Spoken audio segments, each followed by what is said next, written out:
She walked into the room alone. Stacks of cash, diamonds, no witnesses. What happened next left her wealthy boss speechless. The safe door was wide open. Stacks of cash, banded in $10,000 bundles, sat untouched. A diamond-studded watch gleamed beneath the morning light pouring in through the plantation shutters. The study was still, almost too still. Gregory Bellamy hadn't told a soul. Not his assistant, not his lawyer, not even Carla, the woman he'd been dating casually for the last 4 months. Only he knew what he'd done that morning at 6:45 a.m. in his Dallas home. He'd left his most private room wide open, his most expensive belongings exposed. He didn't do it by accident. He did it to see if she would take the bait. Delilah Moore, the woman who had been working in his home for almost 6 years, the woman who knew the floor plans better than most architects, the woman who never touched anything she didn't have to, who didn't gossip, didn't ask for advances, and never once showed up late, not even when a tornado warning had shut down half the city. But trust, Gregory had learned, was a fragile thing. He sat in the guest room with a mug of black coffee, watching the hallway camera feed on his laptop. He'd turned off the sound. He didn't need to hear. All he wanted was to see. For the first few minutes, nothing happened. The footage just showed the hallway, light filtering in from the front of the house, dust floating lazily in the air. Then, at 7:13 a.m., she appeared. Delilah walked into frame wearing her usual light blue uniform. Her hair was pulled back in a neat bun, a soft gray headband holding back the flyaways. She had a small basket of cleaning supplies hooked on her arm. She wasn't rushing. She wasn't slow. She was just doing her job. Gregory's finger hovered over the spacebar to pause the feed, but he didn't press it. He wanted to see what she'd do without interruption. Because here was the thing. People had been planting little doubts in his ear for months. "You trust her around all that stuff?" his business partner Clayton had asked once at a bourbon tasting. "She's real polite, yeah, but don't let that fool you," Carla had said just a few weeks ago when she saw Delilah polishing silver in the dining room. Even his sister had made a snide comment. "Not everybody's honest just because they've been with you a long time, Greg." The whispers had built a quiet kind of suspicion, not loud enough to accuse her of anything, but just loud enough to start watching, just loud enough to justify this test. And now the moment had arrived. Delilah walked up to the study door. It was cracked open just enough for her to see inside. She paused, just for a second, and then stepped in. Gregory leaned in, narrowing his eyes at the screen. The camera didn't capture inside the room, just the hallway and part of the study entrance. But her body language, her pace, everything would tell him something. He waited, watching the seconds tick by. She stayed inside longer than he expected, maybe 3-4 minutes. But before he could draw any conclusions, she reappeared. Gregory sat still, his eyes fixed on the screen. Delilah was walking back down the hallway now, calm, collected, no rush in her step, nothing in her hands. He scratched his chin. To know why this moment mattered so much, you'd have to know who Delilah Moore was, and more importantly, who Gregory thought she was. Delilah had come into his life not through an agency or some online service, but by word of mouth.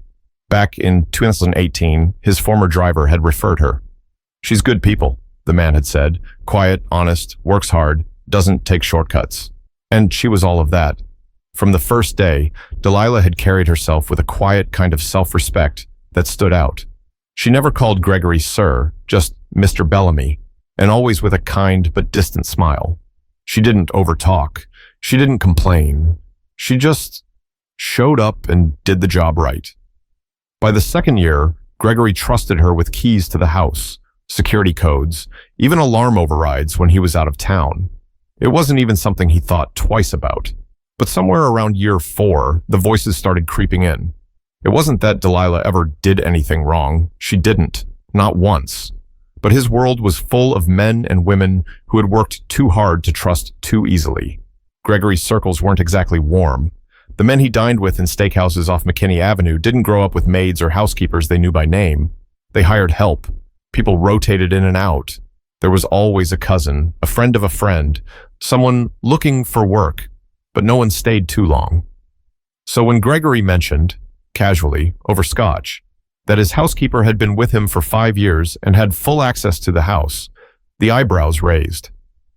"You leave cash around?" You got any jewelry in the open? You know her background? It started there, and it chipped away slowly at something he didn't even realize was soft. His sense of certainty, his pride in trusting someone who didn't look the part, as one of his colleagues had put it. She's nice and all, but don't forget, people do desperate things sometimes. Gregory never liked the way that sounded, but he also didn't push back. Instead, he started locking the drawers more carefully, started keeping the study door closed every night, started watching how much he left out, all without saying a word. Still, Delilah remained the same, always early, always polite, always asking if she could restock supplies before they ran low. There was one afternoon, maybe 2 years ago, when Gregory walked in to find her quietly humming to herself while ironing his dress shirts. Something about it made him pause. She looked peaceful, focused, like she took pride in her work, even if no one would ever see that particular shirt outside his closet.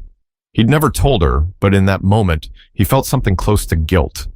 Maybe that's why this test weighed on him more than he expected, because somewhere deep down, he knew this wasn't about her. It was about him, about what he'd let other people's doubts do to his thinking, but it was already in motion. The camera was rolling, the safe had been left wide open, and all he could do now was wait for the next clue. But the real surprise wasn't just what she did, it was how she did it. Gregory hadn't blinked in over a minute. He watched the hallway feed with the same intensity a man might have watching a game-winning free throw. Except this wasn't a game. This was his house, his money, his choice to trust or not to. The clock in the corner of the footage read 7:13 a.m. Delilah had stepped into the study exactly 28 seconds ago. The camera didn't show the inside of the room, but Gregory knew what was visible from the door. The open safe, the diamond Patek Philippe watch, a few gold coins in a velvet pouch, and the cash. Almost $120,000 total. It wasn't exactly discreet. The hallway remained still. Gregory tapped his fingers on the edge of the laptop. The silence in the room around him started to feel louder than the footage itself. His mind jumped to a memory, a dinner 3 weeks ago at Ocean Prime. Clayton had brought a friend from Austin who worked in private security. Halfway through the meal, Gregory mentioned Delilah. Clayton's friend had leaned in and said, "I don't care how long she's been there. Anybody'll steal if the opportunity feels safe enough." At the time, Gregory had nodded, half listening. Now those words echoed. Was this that moment? Back on the screen, Delilah still hadn't re-emerged. He leaned closer, tapping the right arrow key to jump the footage forward. 10 seconds, 20, then another 30. Then finally, at 7:17 a.m., Delilah stepped back into frame. Her expression, neutral. Not blank, not nervous, just normal. She closed the study door behind her without even glancing down the hallway, walked to the supply basket she'd left on the floor, picked it up, kept moving. If Gregory had never seen the footage, he wouldn't have known anything unusual had happened, but he had seen it, and it gnawed at him. Something about her body language. It wasn't what he expected. She didn't look startled or tempted. She didn't linger like someone calculating risk. She was just Delilah. He hit play again, fast-forwarding to 7:35 a.m. Another camera, this one in the kitchen, showed her washing fruit. Apples, maybe. Then folding towels, then checking her phone briefly, likely for a grocery list. Nothing out of place, not a twitch, not a second glance at the camera. Gregory closed the laptop. Still, one question pulled at him. What exactly had she done in that room? Downstairs, Delilah was wiping down the coffee table in the living room when she paused. Her eyes drifted toward the staircase. She didn't hear anything, but she sensed something was off. She walked quietly toward the study again. The door was now completely closed, just like she'd left it. She stepped in, just to make sure nothing had moved. The safe, wide open, cash still there, watch still there. She stared at it for a moment, not in shock or confusion, but with a tired kind of awareness. Then she walked to the edge of the desk, pulled a sticky note from the drawer, and scribbled 4 short lines. Forgot to close this. Took nothing. Locked it. D. She gently closed the safe door, turned the dial, clicked the lock into place, and left the note resting right on top. No drama. No second thoughts. She didn't call Gregory, didn't leave a voicemail. She didn't even mention it in the kitchen when he came down for a glass of water later that morning. She just carried on, because in her mind, she wasn't proving anything. She was doing what she'd do any day of the week. But upstairs, Gregory was about to realize that what she didn't say said everything. Gregory stared at the safe. The sticky note sat right on top, square and perfectly centered, like she'd placed it there on purpose. 4 lines. Just 4. No accusation. No panic. No dramatic wording. Just a simple, clear message that read like someone pointing out the weather. Forgot to close this. Took nothing. Locked it. D. He didn't touch it right away. Instead, he stood there for a good 10 seconds, taking it in, the way the handwriting slanted slightly to the right, the way she signed it with just the initial, like she didn't want to make a thing out of it. But it was a thing, a big one. Gregory slowly bent down, turned the dial on the safe, and confirmed it was locked. He entered the code, opened it, and looked inside. Everything was exactly where he'd left it. The cash untouched, the coins stacked, the watch sitting in the same position on the velvet square. He let out a long breath through his nose, and then he felt it. Not relief, not pride, shame. It crept in quietly but fully, wrapping around his chest like someone had cinched a belt a little too tight. He'd set a trap, a silent accusation. And she responded not with anger, not with some performance, but with respect, with care. She hadn't even told him about it. Gregory reached for his phone and opened the hallway camera footage again. This time, he rewound back to the exact moment she stepped into the study. He zoomed in, watched her enter, saw her pause. She looked down at the open safe, then back toward the door. She stood still for maybe 5 seconds, calculating something. Not about stealing, about what to do next.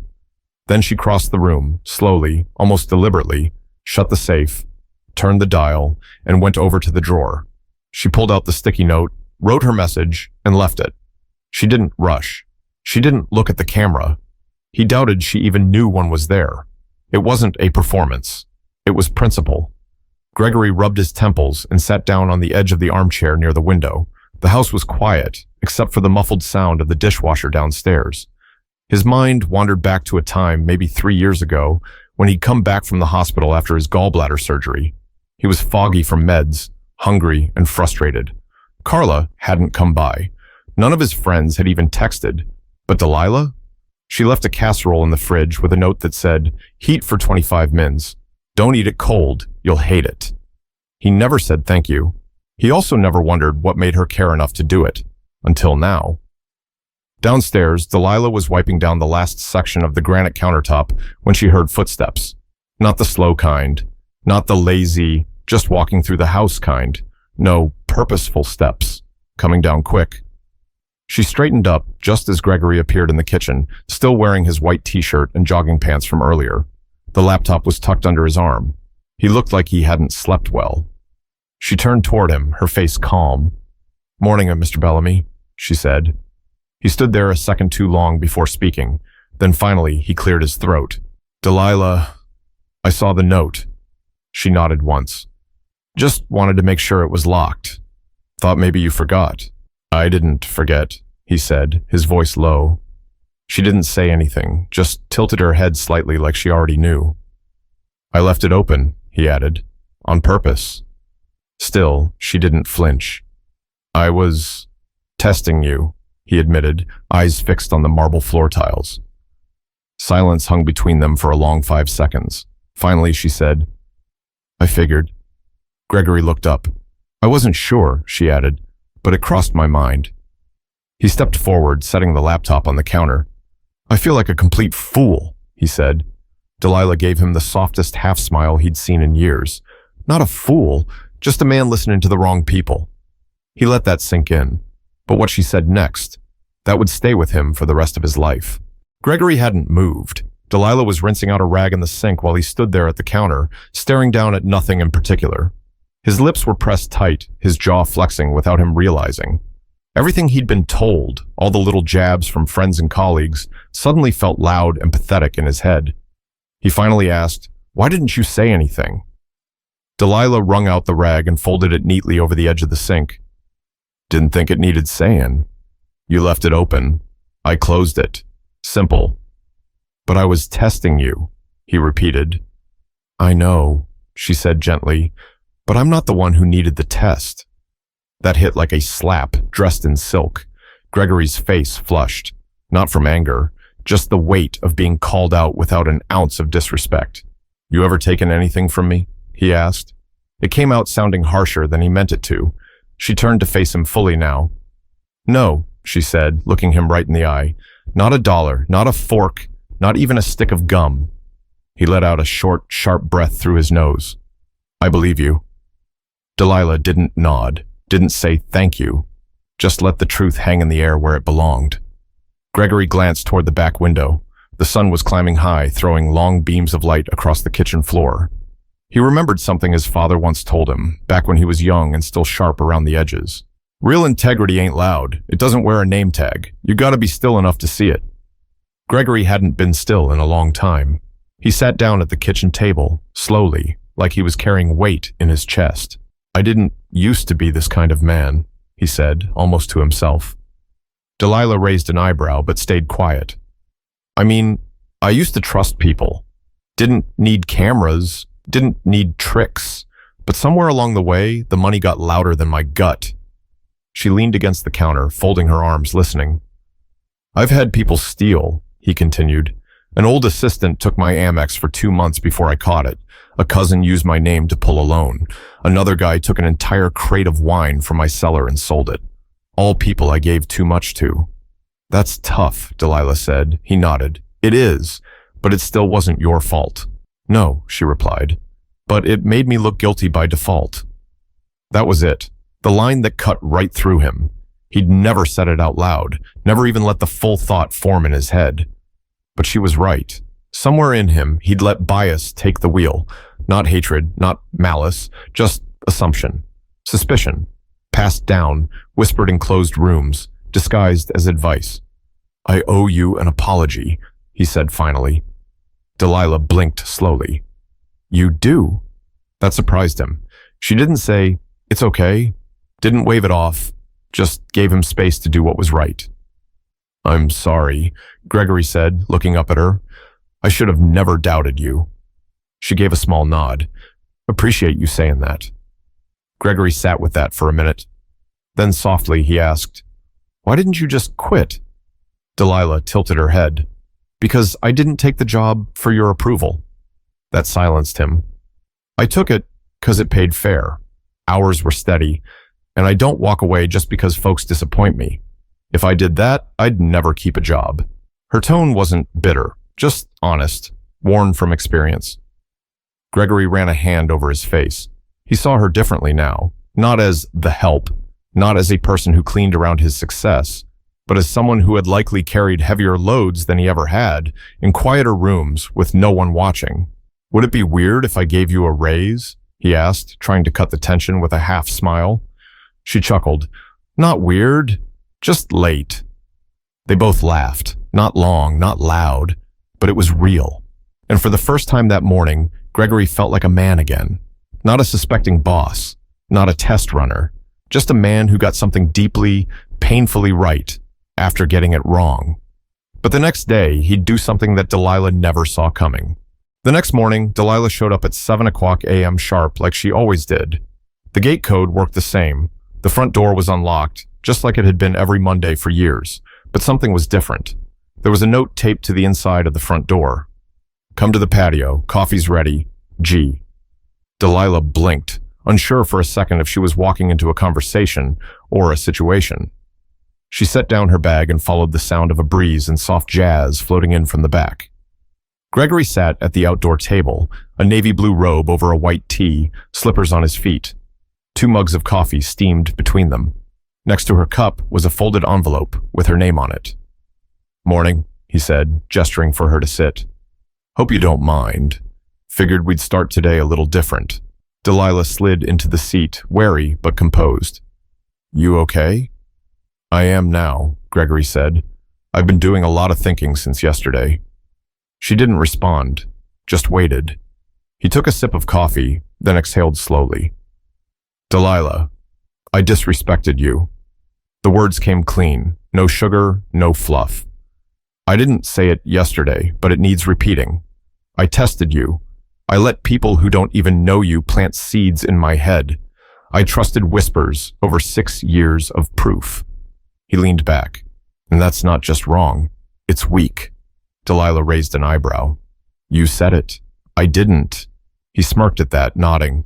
Fair enough. There was a long pause. Birds chirped somewhere off in the hedge. The patio heater hummed quietly. I didn't expect the note, he admitted.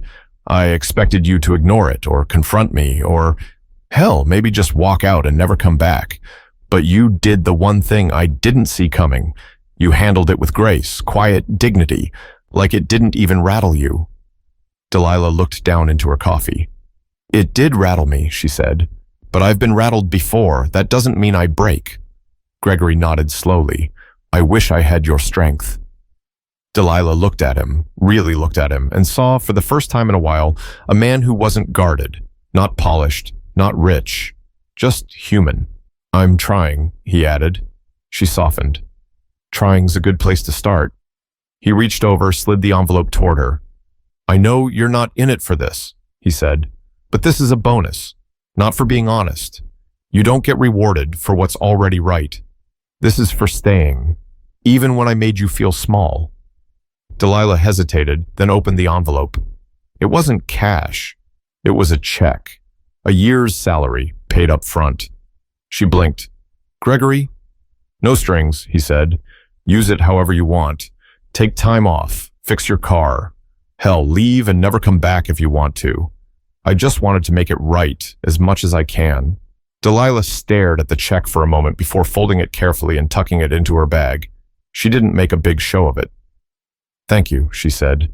He cleared his throat, eyes wet, but refusing to drop tears. You ever think about quitting? He asked. Twice, she said honestly. Once when Carla told me I should smile more, and once when I caught one of your old friends looking through my purse in the laundry room. Gregory blinked. You never told me that. She shrugged. Didn't want to make it messy. He left 5 minutes later anyway. Gregory leaned back in his chair, stunned. Why'd you stay? Delilah looked at him. Because I knew who I was. I was just waiting to see if you'd figure out who you were. He didn't respond. He couldn't. His voice had left him. They sat there in silence for a while, but it wasn't heavy. It was clean, like the end of a storm. Delilah stood. I'll go start on the den. You don't have to work today, he said quickly. Take the day. She smiled. I know, but I want to.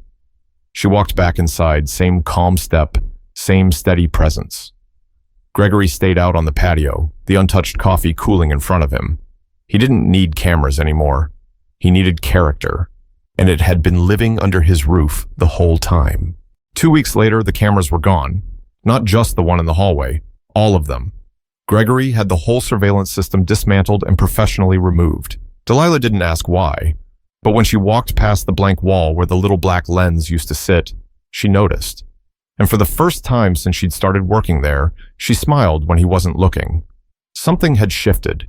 Gregory had changed, not overnight, not like in some movie, but in the quiet, consistent ways that actually matter. He started greeting her in the morning with more than just a nod. He asked if she needed anything before the weekend. He even stopped making casual comments to friends about having someone keep the house in order. He started calling her by her full name. Delilah Moore runs this place better than I do, he said once, half laughing while showing a friend around. If she ever leaves me, I'll have to sell the whole house. She heard him from the hallway and paused for a moment. Not because she needed the compliment, but because she knew it was real. It wasn't performative. It wasn't public relations. It was just honest. Gregory had stopped proving things to other people. Now he was just trying to be better for himself. One afternoon, Gregory's younger nephew came over to visit, a college senior with too much cologne and a mouth that didn't know how to slow down. While Gregory was upstairs, the kid wandered into the kitchen where Delilah was slicing peaches. He leaned against the counter. You really been working here 6 years? He asked, like it was some sort of surprise. 7 next month, she said, not looking up. And you like it? I do. He tilted his head. You ever think about doing more, like, I don't know, managing a crew or working in hotels or something? Delilah finally looked up. More according to who? He shrugged, suddenly quiet. Don't mistake quiet work for small work, she added. He left the kitchen a little humbled. Later, Gregory asked her what they'd talked about. She gave him the short version, and he chuckled. I hope he listens. That boy's gonna learn his lessons the hard way. Delilah smirked. Most of us do. Time moved on. Nothing dramatic happened after that, but the tone of the house changed. It was warmer, lighter. Gregory began hosting fewer dinners with the men who made sideways comments. He kept to a smaller circle, started mentoring young business owners in Oak Cliff, and even attended a local panel about racial equity and hiring practices. He didn't speak on stage, he just sat and listened. A few months later, he asked Delilah if she'd help him create a scholarship fund in her name.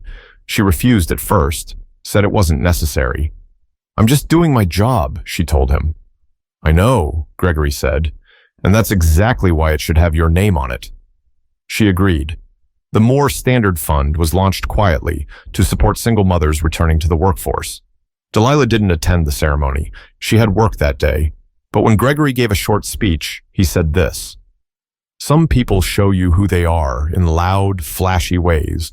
Others do it quietly, day after day, until you realize they're the kind of person you should have noticed all along. Sometimes the greatest lessons don't come from the boardroom or the books or the ones with the biggest voices. They come from the people who just show up, the ones who don't need attention to be great. Gregory had to learn that the hard way, and Delilah, she just kept showing up. Not for praise, not for a paycheck, but because doing right never needed an audience. If this story made you feel something, anything, then maybe it's time to look at who you trust, and more importantly, why. Not everyone who looks like you is your friend, and not everyone who serves you is beneath you. Watch the quiet ones. They might be carrying more honor than the ones at the head of the table. Take a second to share this with someone who still judges people by their paycheck or their position. Because character isn't about what you say when everyone's watching. It's about what you do when no one is.